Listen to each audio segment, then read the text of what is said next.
देखिए आज जो अहम बात है वो ये मैं बताना चाहता हूँ ताकि कोई कंफ्यूजन भी ना रहे लॉकडाउन के हवाले से।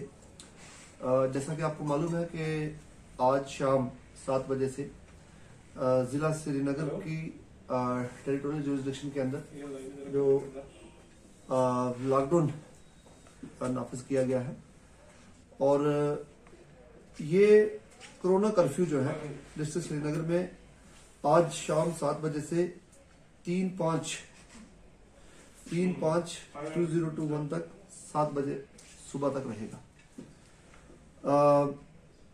जहां तक लॉकडाउन का ताल्लुक है तो इस ऑर्डर में एक्टिविटीज परमिसिबल क्या है, कौन सी एक्टिविटीज परमिसिबल नहीं है, उसकी वजाहत की गई है। मैं आपको बताना चाहूंगा कि एक्टिविटीज परमिसिबल क्या क्या है। पहली चीज ये है कि जितनी भी एसेंशियल सर्विसेज हैं, all essential services including all incidental services and activities needed for smooth functioning of these activities shall be allowed to continue. एक तो ये पता होना चाहिए। उसके अलावा जो स्टैंड अलोन शॉप्स हैं, चाहे वो ग्रोसरी की शॉप्स हैं, वो डेयरी शॉप्स हो सकती हैं, वेजिटेबल, मीट, ये जो दुकानें स्टैंड अलोन शॉप्स हैं ये भी खुली रहेंगी। और मोटे तौर पर एसेंशियल सर्विसेज किसी तरीके से भी इफेक्ट नहीं होंगी। उनकी बहाली जो है एसेंशियल सर्विसेज का जो जितना भी सिस्टम है पूरा उसको यकीनी बनाया जाएगा। उसके साथ साथ होटल्स के अंदर जो रेस्टोरेंट्स हैं उनको खुले रहने की परमिशन है for in house guests only and the food to be served in rooms. इसके साथ साथ एक और बात मैं बताना चाहूंगा, परमिसिबल एक्टिविटीज में there will be no hindrance to the smooth movement of goods and essential supplies, nomads migrating with herds, Darbar official staff, उसके साथ agricultural horticulture goods on highway, इन ये जो कैटेगरी है परमिसिबल में है। उसके अलावा there will be no restriction on interstate and intrastate movement of essential goods. एक बहुत अहम चीज ये है कि इंडस्ट्रियल और साइंटिफिक एस्टेब्लिशमेंट जो है, इंडस्ट्रियल एस्टेब्लिशमेंट्स जो है, इसके बारे में सवाल पूछने काफी जगह से आ रहे थे, चाहे वो पब्लिक है या प्राइवेट है, जितनी भी इंडस्ट्रियल एस्टेब्लिशमेंट्स हैं वो खुली रहेंगी। Internet services, IT, telecom, IT enable services including e commerce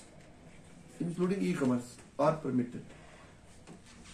एक और अहम बात बता दूं कि गवर्नमेंट ऑफिशियल जो है, there shall be no restriction on the movement of government officials for attending office/duties on production of I cards.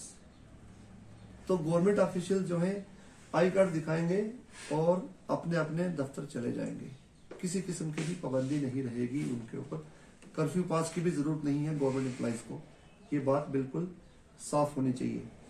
उसके अलावा जितने भी डेवलपमेंट और कंस्ट्रक्शन वर्क्स हैं वो जारी रहेंगे। उनको कंटिन्यू रखने के लिए जो जो इकदाम की जरूरत है, जो जो स्टेप्स हमें उठाने हैं एनेबलमेंट के लिए, वो हम उठाएंगे। अगर पासेस की जरूरत है कंस्ट्रक्शन और डेवलपमेंट वर्क के लिए, वो भी इश्यू होंगे। एक और अहम बात, और वो कोविड से जुड़ी हुई है, वैक्सीनेशन ड्राइव। शायद ये सवाल आप इससे पहले कि आप ये सवाल पूछते मैं जवाब भी दे देता हूं कि वैक्सीनेशन ड्राइव जो है जारी रहेगी। हमारी जो टीम्स हैं मेडिकल डिपार्टमेंट की, वो अपने अपने वैक्सीनेशन सेंटर पर पहुंच जाएंगी और वहां पर पूरा जो वैक्सीनेशन की ये कार्रवाई है रहेगी। मोबाइल टीम्स जो हैं, local mobile teams shall be constituted to provide vaccination in colonies, residential areas and containment zones. मैं ये भी साफ कर दूं कि किसी किस्म की भी भीड़ जो है इकट्ठी नहीं होगी। वैक्सीनेशन जो है वैक्सीनेशन की जो ड्राइव है उसके लिए हमारी मोबाइल टीम्स जो है कॉन्स्टिट्यूट हो गई हैं और ये ड्राइव जारी रहेगी। अब मैं आता हूं क्या क्या परमिसिबल नहीं, वो आप सुन लें। पहली चीज मैंने पहले कह दी कि there will be complete corona curfew with no movement of public except for permissible activities only, जो मैंने बता दी है। एजुकेशनल इंस्टीट्यूशन जो तालीमी इदारे हैं वो ऑलरेडी बंद हैं और बंद ही रहेंगे। एक बहुत अहम बात सुन लें, क्या परमिसिबल नहीं है।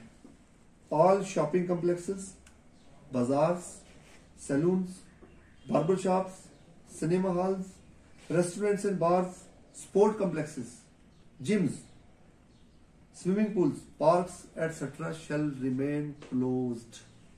ये सारे जो मैंने गिने हैं, जिनकी गिनती की है, ये क्लोज रहेंगे। फिर अब आगे सवाल आएगा कि अगर शादी है, फ्यूनरल है, उसका क्या होगा?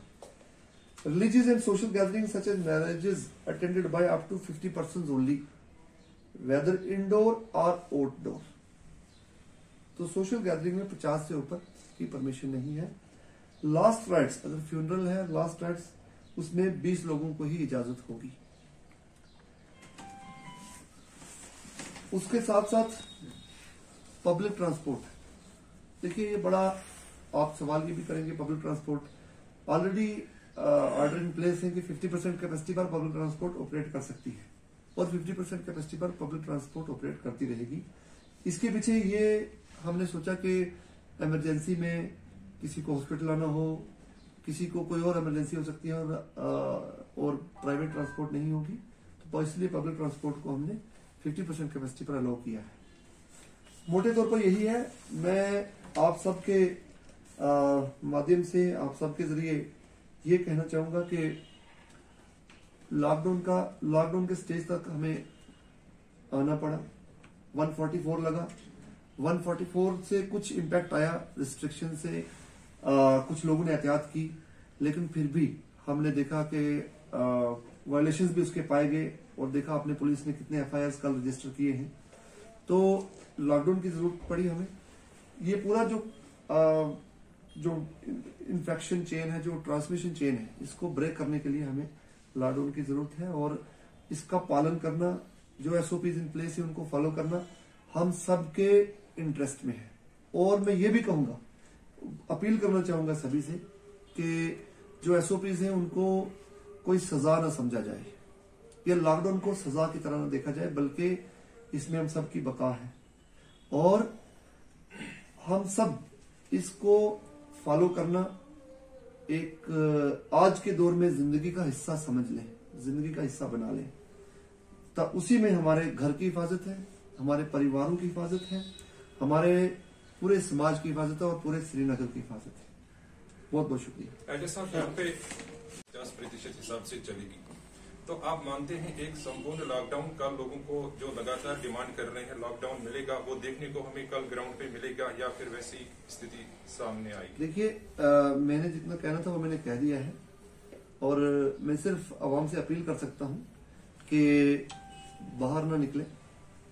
3 दिन का लॉकडाउन है, ठीक है, और जो हमने परमिसिबल रखा है वो है बेयर मिनिमम फॉर सर्वाइवल, उसको अवॉइड नहीं किया जा सकता। परमिसिबल इसलिए रखा है, अगर कोई शख्स बीमार हो गया, इमरजेंसी है और उसके पास अपनी गाड़ी नहीं है, उसको पब्लिक ट्रांसपोर्ट की जरूरत है, तो हम एक जान तो बचा लें। जान बचाना भी जरूरी है ना। इसीलिए जो 50% कैपेसिटी पर पब्लिक ट्रांसपोर्ट को ऑपरेट करने के लिए कहा गया है, वो that is not an invitation to the public to come out, that is only to facilitate in rest of the rare cases, in emergency, in conditions of emergency.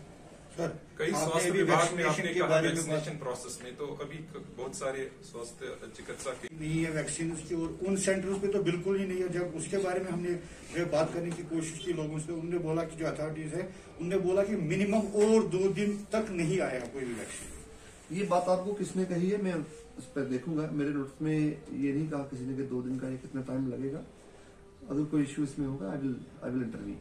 Sir, मैं ये बात करना चाहता हूँ, जैसे पहले कोविड जो था 600-500 केसेस तो निकलते थे पहले, मगर उस टाइम जो टेस्ट होते थे 5 या 6 हजार करते थे। आज आपको नहीं लग रहा है 40 से 50 हजार तक टेस्ट किए जाते हैं, तो 3000 टेस्ट निकलते हैं पॉजिटिव। तो कितना अंतर आज लग रहा है उस टाइम और इस टाइम? वो तो आपको भी मालूम है, सबको मालूम है कि जो पॉजिटिविटी का रेट है वो काफी बढ़ चुका है और इसके पीछे और वो जो ट्रेंड है, वो ट्रेंड सिर्फ श्रीनगर की नहीं बल्कि पूरी दुनिया में है, हमारे मुल्क में है और जम्मू कश्मीर में है और श्रीनगर में है। वो एक कंटिन्यूटी में है। और श्रीनगर में अब आपका सवाल ये होगा कि श्रीनगर में क्यों ज्यादा केसेस हैं पॉजिटिव? श्रीनगर में टेस्टिंग ज्यादा है और उसके साथ साथ अहम बात यह कि श्रीनगर जो है हर किसी के यहाँ गुजरने का नगर है। हर कोई इस नगर से गुजर कर कश्मीर में दाखिल होता है, चाहे वो एयरपोर्ट से आए, चाहे वो ट्रेन से आए, चाहे हाईवे से आएगा। तो क्योंकि पब्लिक इंटरफेस बहुत हाई है, यहाँ पब्लिक फुटफॉल बहुत ज्यादा है, कैपिटल है, राजधानी है, तो इसलिए नेचुरली यहाँ एक्सपेक्टेड है ये कि पॉजिटिविटी रेट जो है हाई होगा। सर वो नमाज का